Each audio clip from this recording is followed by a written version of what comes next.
ಯಾವುದೇ ಒಂದು ಸಾಮ್ರಾಜ್ಯದ ಶ್ರೇಷ್ಠತೆಯನ್ನು ನಿರ್ಧರಿಸುವ ಬಹುಮುಖ್ಯ ಅಂಶಗಳಲ್ಲಿ ಒಂದು ಆ ಸಾಮ್ರಾಜ್ಯದಲ್ಲಿ ಮಹಿಳೆಯರ ಸ್ಥಿತಿಗತಿ ಹೇಗಿತ್ತು ಅನ್ನುವುದು. ಈ ವಿಷಯದಲ್ಲಿಯೂ ವಿಜಯನಗರ ಸಾಮ್ರಾಜ್ಯ ಜಗತ್ತಿಗೆ ಮಾದರಿಯಾಗುವಂಥದ್ದು. ಯಾಕೆಂದರೆ ಸಾಮಾಜಿಕ, ಧಾರ್ಮಿಕ, ಸಾಹಿತ್ಯಿಕ ಹಾಗೂ ಸಾಂಸ್ಕೃತಿಕವಾಗಿ ಮಾದರಿಯಾಗಿದ್ದ ವಿಜಯನಗರದಲ್ಲಿ ಮಹಿಳೆಯ ಸ್ಥಾನಮಾನವು ಅತ್ಯಂತ ಎತ್ತರದಲ್ಲಿತ್ತು ಅನ್ನುವುದಕ್ಕೆ ಆ ಕಾಲದ ಅನೇಕ ಸಾಹಿತ್ಯ ಕೃತಿಗಳು ಹಾಗೂ ಶಾಸನಗಳಲ್ಲಿ ದಾಖಲೆಗಳು ದೊರೆತಿವೆ.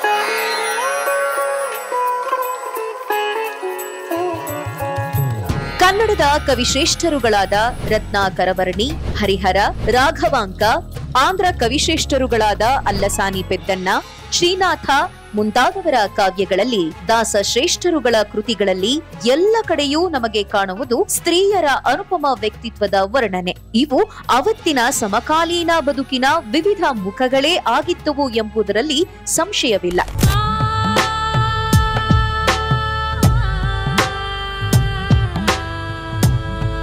ವಿಜಯನಗರ ಸಾಮ್ರಾಜ್ಯದ ಅವಧಿಯಲ್ಲಿ ಹಂಪೆಯ ಸಂತೆ ಬೀದಿ, ರಥ ಬೀದಿ, ದೇವಳದ ರಂಗೋತ್ಸವ, ಮುತ್ತುರತ್ನ ವ್ಯಾಪಾರ ಹೀಗೆ ಎಲ್ಲೆಡೆಯೂ ಮಹಿಳೆಯರ ಪಾಲ್ಗೊಳ್ಳುವಿಕೆ ಎದ್ದು ಕಾಣುವಂತಿತ್ತು.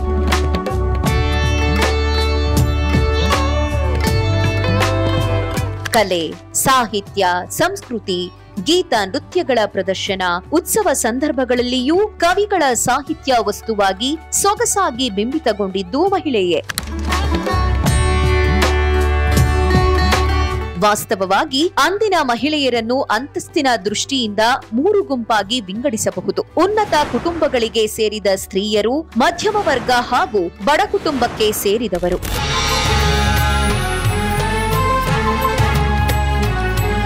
ದಾಖಲೆಗಳ ಪ್ರಕಾರ ಆ ದಿನಗಳಲ್ಲೂ ಕೂಡ ಏಕಪತ್ನಿತ್ವ ಜನಸಾಮಾನ್ಯರ ಬದುಕಿನ ಪದ್ಧತಿ. ಆದರೆ ಉನ್ನತ ವರ್ಗದ ಪುರುಷರಲ್ಲಿ ಬಹುಪತ್ನಿತ್ವ ಪ್ರತಿಷ್ಠೆಯ ದ್ಯೋತಕವಾಗಿದ್ದಿರಬೇಕು.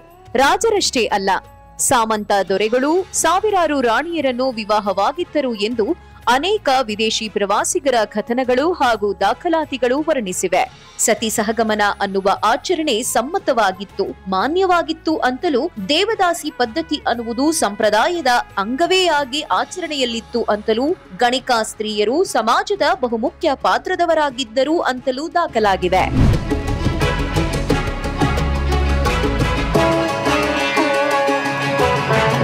ಈ ಗಣಿಕಾ ಸ್ತ್ರೀಯರಲ್ಲೂ 2 ಬಗೆ. ಒಂದು ವರ್ಗ ದೇವಸ್ಥಾನದ ಸೇವೆಗಾಗಿ ಮುಡಿಪು, ಇವರಿಗೆ ರಾಜಾಶ್ರಯ, ದತ್ತಿ, ದೇವಳದ ಆಶ್ರಯ. ಇನ್ನೊಂದು ವರ್ಗ ಸ್ವತಂತ್ರವಾಗಿ ಬದುಕಿ ಉನ್ನತ ವರ್ಗದ ಶ್ರೀಮಂತರ ಸಹಚರ್ಯ ಹೊಂದಿದವರಾಗುತ್ತಿದ್ದರು. ಇವರೂ ಸಹ ವಿದ್ಯೆ, ಲಲಿತ ಕಲೆಗಳಲ್ಲಿ ನಿಷ್ಣಾತರಾಗಿದ್ದು ಸಮಾಜದ ಗೌರವಕ್ಕೆ ಪಾತ್ರರಾಗಿದ್ದು ಅಂದಿನ ವಿಶೇಷ ಒಪ್ಪಿತ ರೂಢಿಯೇ ಆಗಿತ್ತು. ಆಕೆ ರಾಜ ಮಹಾರಾಜರ, ಶ್ರೀಮಂತ, ಉನ್ನತ ವರ್ಗದ ಜೊತೆ ತಾಂಬೂಲ ಹಂಚಿಕೊಳ್ಳುವ ಮಟ್ಟಿನ ಗೌರವ ಪಡೆಯುತ್ತಿದ್ದಳು. ವಿದೇಶಿ ಪ್ರವಾಸಿಗ ನಿಕೋಲೋ ಕೊಂತೆಯ ಪ್ರಕಾರ 2ನೇ ದೇವರಾಯ 12,000 ಹೆಂಡತಿಯರನ್ನು ಹೊಂದಿದ್ದ. ಅವರಲ್ಲಿ 4,000 ಜನ ಅವನು ಹೋದಡೆಯಲ್ಲೆಲ್ಲ ಅವನನ್ನು ಅನುಸರಿಸುತ್ತಿದ್ದರು. ನಂಬಲ ಸಾಧ್ಯವಾದ ಇಂತಹ ವಿಷಯಗಳನ್ನು ಚರಿತ್ರೆಯಲ್ಲಿ ಕಾಣಬಹುದಾಗಿದೆ.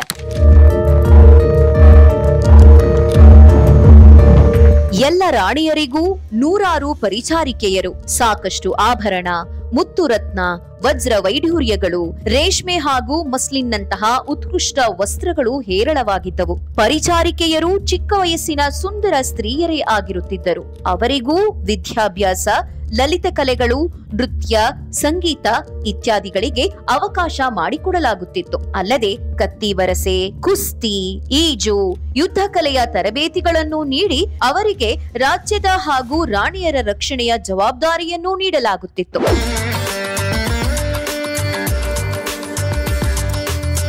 ಶ್ರೀಕೃಷ್ಣ ದೇವರಾಯನ ಪತ್ನಿ ಪಟ್ಟಮಹಿಷಿ ತಿರುಮಲಾದೇವಿ ಸ್ವತಃ ಯುದ್ಧ ವಿಶಾರದೆಯಾಗಿದ್ದಳು. ಜೊತೆಗೆ ರಾಜಕೀಯ ಸಲಹಾಗಾರ್ತಿಯೂ ಆಗಿದ್ದಳು. ತಿರುಮಲ ಕ್ಷೇತ್ರದಲ್ಲಿ ಇಂದಿಗೂ ರಾಜ ಕೃಷ್ಣದೇವರಾಯ ಹಾಗೂ ಆತನ 2 ಇಷ್ಟ ಮಹಿಷಿಯರಾದ ತಿರುಮಲಾದೇವಿ ಮತ್ತು ಚಿನ್ನಾದೇವಿಯರ ವಿಗ್ರಹ ವಿರಾಜಮಾನವಾಗಿದ್ದು ಸಾಮ್ರಾಟನು ತನ್ನ ಮಹಿಷಿಯರಿಗೆ ವಿಶೇಷ ಪ್ರಾಶಸ್ತ್ಯ ನೀಡಿದ್ದ ಅನ್ನುವುದಕ್ಕೆ ಸಾಕ್ಷಿಯಾಗಿ ನಿಂತಿದೆ.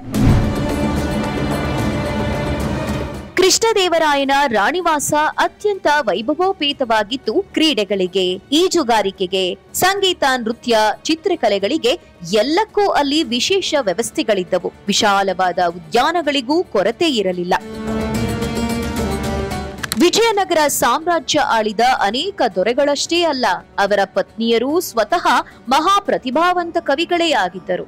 ಉದಾಹರಣೆಗೆ ಕೃಷ್ಣದೇವರಾಯನ ಮಹಿಷಿ ತಿರುಮಲಾಂಬ ಮತ್ತು ಅವರ ಮಗಳು ರಾಮರಾಯನ ಪತ್ನಿ ಮೋಹನಾಂಗಿ. ತಿರುಮಲಾಂಬ ರಚಿಸಿರುವ ವರದಾಂಬಿಕಾ ಪರಿಣಯದಲ್ಲಿ ಒಬ್ಬ ಚತುರ ಆಡಳಿತಗಾರ್ತಿಯ ಮನೋಜ್ಞ ಚಿತ್ರಣವಿದ್ದರೆ, ಮೋಹನಾಂಗಿಯ ಮಾರೀಚಿ ಪರಿಣಿಯ ತನ್ನ ಕಾವ್ಯಗುಣದಿಂದಾಗಿಯೇ ಪ್ರಸಿದ್ಧಿ ಪಡೆದಿದೆ. ಇನ್ನು ಮಧುರಾ ವಿಜಯಂ ಕೃತಿಯಲ್ಲಿ ರಾಯರ ಯುದ್ಧದ ವರ್ಣನೆ ಮಾಡಿರುವ ಗಂಗಾದೇವಿ, ತಾಳ್ಯಪಾಕ ತಿಮ್ಮಕ್ಕ, ಆತುಕೋರಿ ಮೊಲ್ಲೆ ಕೂಡ ಆ ಕಾಲದ ಪ್ರಮುಖ ತೆಲುಗು ಲೇಖಕಿಯರು. ಅವತ್ತಿನ ದಿನಗಳಲ್ಲಿ ಮಹಿಳೆಯರಿಗೂ ಕನ್ನಡ, ತೆಲುಗು ಹಾಗೂ ಸಂಸ್ಕೃತಗಳಲ್ಲಿ ಉನ್ನತ ವಿದ್ಯಾಭ್ಯಾಸಕ್ಕೆ ಅವಕಾಶವಿದ್ದುದರಿಂದ ಅವರೂ ಸಾಹಿತ್ಯ, ಕಾವ್ಯ ರಚನೆಯ ಕೈಂಕರ್ಯಗಳಲ್ಲಿ ತೊಡಗಿಕೊಂಡಿದ್ದನ್ನು ನಾವು ಕಾಣಬಹುದು.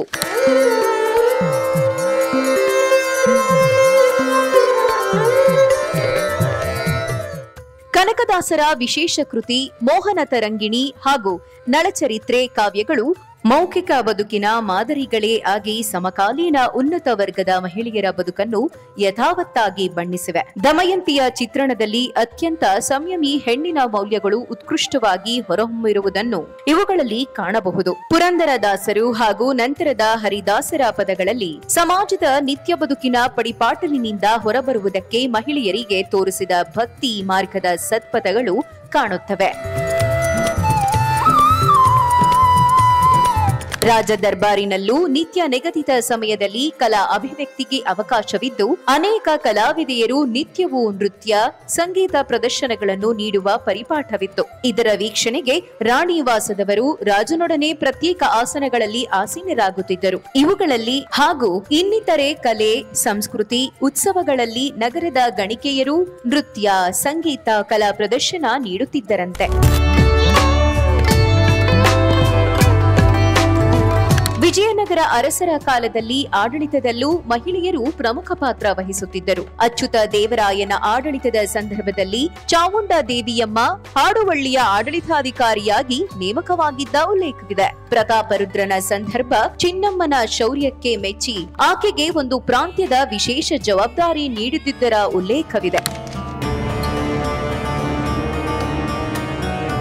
ಉನ್ನತ ವರ್ಗದಲ್ಲಿ ಸತಿ ಸಹಗಮನ ಪದ್ಧತಿ ಇತ್ತು ಅನ್ನುವ ದಾಖಲೆಗಳಿವೆಯಾದರೂ ಕೆಳವರ್ಗದ ಮಹಿಳೆಯರಿಗೆ ಮಾತ್ರ ವಿಧವಾ ವಿವಾಹಕ್ಕೂ ವಿಜಯನಗರ ಸಾಮ್ರಾಜ್ಯದಲ್ಲಿ ಅವಕಾಶವಿತ್ತು. ವಿವಾಹಕ್ಕೆ ತೆರ ಅಂದರೆ ಕನ್ಯಾ ಶುಲ್ಕ ಪಡೆಯುವ ಪದ್ಧತಿಯೂ ಇತ್ತು. ಹೀಗೆ ಮಹಿಳೆಯರು ಈ ಕಾಲದಲ್ಲಿ ಸರ್ವ ಸ್ವಾತಂತ್ರ್ಯವನ್ನೂ, ಮುಕ್ತ ಅವಕಾಶಗಳನ್ನು, ಉನ್ನತ ಮಟ್ಟದ ಸ್ಥಾನಮಾನಗಳನ್ನು ಹೊಂದಿದ್ದರು ಅನ್ನುವುದು ಸುಸ್ಪಷ್ಟ.